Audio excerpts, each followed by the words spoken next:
nos comente un poco cómo es la dinámica de trabajo de Fitch Ratings. ¿Qué es lo que hacen o cómo deciden una calificación? Siempre iniciamos con un proceso internacional, de escala internacional. Es decir, el punto de partida para establecer unas calificaciones, inclusive si son nacionales, que es lo que requieren principalmente en los países de latinoamericanos, por lo menos en el área nuestra de seguros, es iniciar a través de establecer una calificación internacional aplicando los factores crediticios claves que requiere nuestra metodología. Ellos son 10, 3 cualitativos y 7 cuantitativos. Entre los 3 cualitativos podemos mencionar la evaluación del entorno operativo y el perfil de la industria en que está domiciliada la aseguradora que estamos evaluando. Luego está la evaluación de la propiedad, es decir, el grupo, el holding, la estructura organizativa propietaria. Y luego pues también evaluamos los riesgos operativos, que pueden ser algún castigo que podemos aplicar en determinados casos de que evaluemos de que está de que existe algún riesgo operativo, como el cyber risk, por ejemplo. También evaluamos el perfil de la compañía, es decir, la diversificación de productos que tiene, la sofisticación de los productos, etcétera. Y dentro de la evaluación del entorno operativo y el perfil de la industria, evaluamos muy fuertemente la regulación del país en donde está domiciliado. Es decir, si esta regulación es de estándares internacionales, si, por ejemplo, al evaluar la solvencia de las compañías es un solvencia 2, un tipo solvencia 2, o es más un solvencia 1 más tradicional, en donde el capital requerido regulatoriamente es simplemente en base a primas, siniestros o constitución de reservas, y no va más allá en la incorporación de otros riesgos dentro de la consideración de la margen de solvencia. Y luego entre los cuantitativos podemos mencionar la capitalización y apalancamiento de la compañía de seguros, el servicio de la deuda y la flexibilidad financiera de la aseguradora, es decir, si tiene líneas de crédito aprobadas con algún banco relacionado, por ejemplo, si tienen alguna forma de financiamiento alternas, digamos, a través de emisión en el mercado de capitales, etcétera. También evaluamos el riesgo de inversión y de activos, el desempeño financiero y los resultados de la compañía, la adecuación de las reservas. Esto se vuelve principalmente importante en compañías de vida, en donde tiene vida tradicional, por ejemplo, de que son productos de cola larga, de más largo plazo, que requieren reservas matemáticas. Y luego también evaluamos, y muy importante, el reaseguro y la mitigación de riesgo catastrófico. ¿Estas evaluaciones en general también influye el riesgo soberano del país para hacer estas calificaciones? El riesgo soberano lo incorporamos dentro de la evaluación del entorno operativo y el perfil de la industria que te mencionaba. Entre los aspectos cualitativos, digamos que es uno de los puntos de partida, uno de los factores crediticios claves, más claves, digamos, de los principales.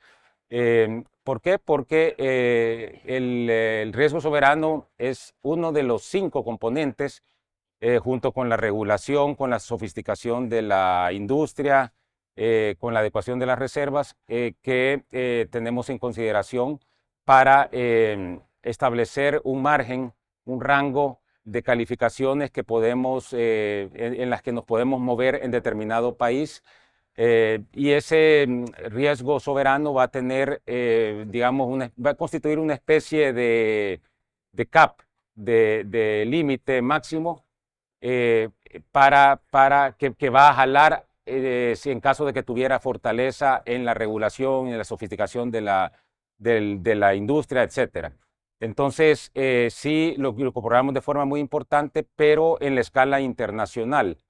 Y esto es importante, si es una calificación de escala nacional, esa calificación internacional en donde el riesgo soberano ha tenido mucho impacto, ya a la hora de convertirla a una calificación a escala nacional a través de una tabla de correspondencia entre calificaciones internacionales y nacionales, ya no va a tener relevancia, porque las calificaciones internacionales determinadas e influenciadas por el riesgo soberano, en la nacional ya es otra escala en donde pueden ser calificaciones mayores y ahí sí ya no lo consideramos. Por eso es que cuando nos solicitan una calificación a escala nacional, es que podemos irnos inclusive hasta las triples As, que es la calificación máxima. ¿Qué nos puede comentar sobre el ámbito de solvencia y las diferencias entre los mercados latinoamericanos? La solvencia es un tema muy importante que se está considerando en la regulación de algunos países y también en las políticas institucionales de las compañías.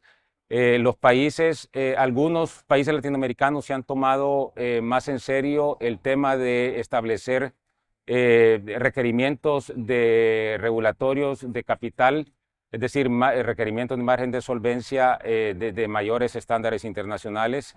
El ejemplo que están ocupando mucho es el de regulación tipo Solvencia II que establecieron en la Comunidad Europea hace algunos años. El país que se lo tomó más en serio y que decidió actuar primero fue México. México estableció, digamos, que un ejemplo, un parámetro, un ejemplo a seguir para otros reguladores de la región.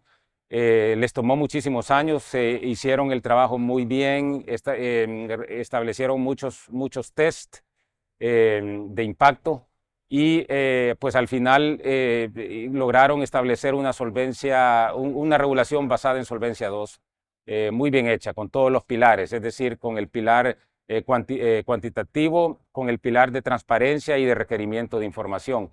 Los demás países, digamos que para establecer un ranking, pensamos en Fitch de que le siguen Chile, que ya tiene establecido una solvencia basada en riesgo, pero que todavía no ha sido aprobada, que todavía está en discusión en la Asamblea, pero que a la hora de aprobarse pues sería muy avanzada porque considera pues básicamente dos pilares, pero se está discutiendo pues el tercer pilar.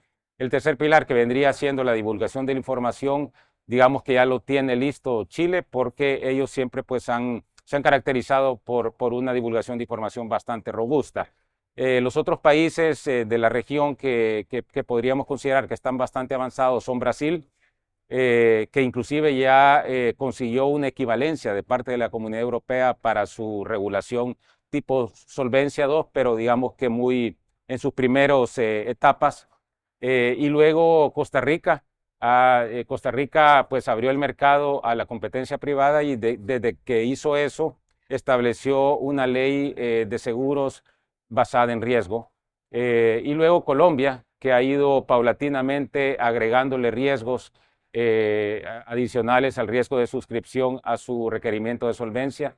Y luego pues podríamos mencionar Perú, que está siguiendo mucho a lo que se hace en Chile. Y digamos que esos serían los países más avanzados en solvencia. ¿Qué papel desempeñan los mercados de capitales? Los mercados de capitales son importantes para las aseguradoras y las aseguradoras para los mercados de capitales, porque son unos inversionistas institucionales, las aseguradoras muy importantes, sobre todo aquellas que suscriben productos de cola larga, como mencionaba, pues requiere una gran alternativa de activos a modo de poder hacer un calce entre activos y pasivos de sus portafolios. Pero también para los que suscriben de cola corta, son unos inversionistas institucionales muy activos de deuda soberana, por ejemplo, en algunos países más que en otros, en México, por ejemplo, en los países centroamericanos, en Brasil. Los portafolios de las aseguradoras son muy intensas en deuda soberana, pero bueno, en Chile también en otros productos y en otros activos alternos.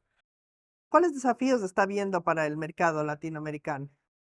Pues los desafíos son que ya en los años post pandemia las industrias de seguros lograron nuevamente crecer a tasas de 2 dígitos, la mayoría, algunos muy cercanos al 20%, algunos inclusive superando el 20%. Brasil es uno de los países que creció mucho su mercado. Sin embargo, los desafíos son de que la inflación ha generado pues el encarecimiento de de algunos costos, digamos, de siniestros, y en algunos ramos específicamente, como el de autos, en donde junto con la devaluación de las monedas ha encarecido, digamos, las partes de las refacciones, inclusive los salarios en algunos países para las empresas que proveen, que se ven involucradas en la actividad que va atado a los siniestros. Entonces, pues todo eso ha encarecido los siniestros. También vemos alguna inflación en los seguros médicos, los seguros de salud. Entonces, poder compensarlo con primas no les ha sido tan fácil por temas competitivos en los diferentes mercados, pero hemos visto de forma sorprendente, pues lo han ido logrando. Lo han ido logrando y digamos que los crecimientos que yo te hablaba de 2 cifras son en algunos casos no tanto por cantidad, sino por el aumento de los precios. Entonces, digamos que eso estamos viendo si es sostenible. Probablemente no, probablemente la competencia haga que se reduzcan las tarifas nuevamente y esperaríamos que la inflación también vaya cediendo a modo de que esto se vaya ajustando poco a poco. Esa es una, y lo otro es que, bueno, hasta la fecha en Latinoamérica, contrario a lo que se ha observado en otras regiones, los temas de cambio climático no han incidido mucho en los eventos catastróficos naturales, por lo menos en 2022. Vamos a ver en lo que resta de 2023, esperamos pues que sea un año relativamente noble en cuanto a catástrofes naturales. Los cambios climáticos y el efecto del Niño tampoco vemos que ha sido muy fuerte, si bien ha habido algunos temas de olas de calor o inundaciones o sequías, principalmente en países de Sudamérica, y algunas afectaciones fuertes como el huracán Fiona que pegó en 2022, sobre todo, o en concreto Puerto Rico, que anduvo, pues las pérdidas aseguradas anduvieron más o menos en 900 millones, las de América del Sur anduvieron más o menos como en 1.100 millones de dólares. Que junto pues no hace como un costo o una pérdida de la industria aseguradora muy fuerte si la comparamos con lo que hubo en 2017. Entonces, digamos que algunos otros eventos naturales muy fuertes pueden ser un desafío importante.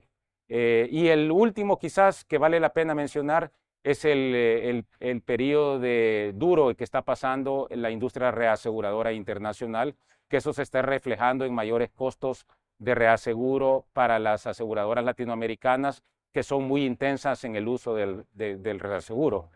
Algunas están cortando su cesión, es decir, reteniendo más a modo de poderlo compensar ese mayor costo del reaseguro. Sin embargo, pues ahí quedan más expuestas a eventos de la naturaleza. Entonces es un poco tratar de balancear ese tema y para no tener demasiada afectación a sus estados de resultados por medio del incremento de los costos de reaseguro, pero tampoco dejar muy expuestas sus carteras.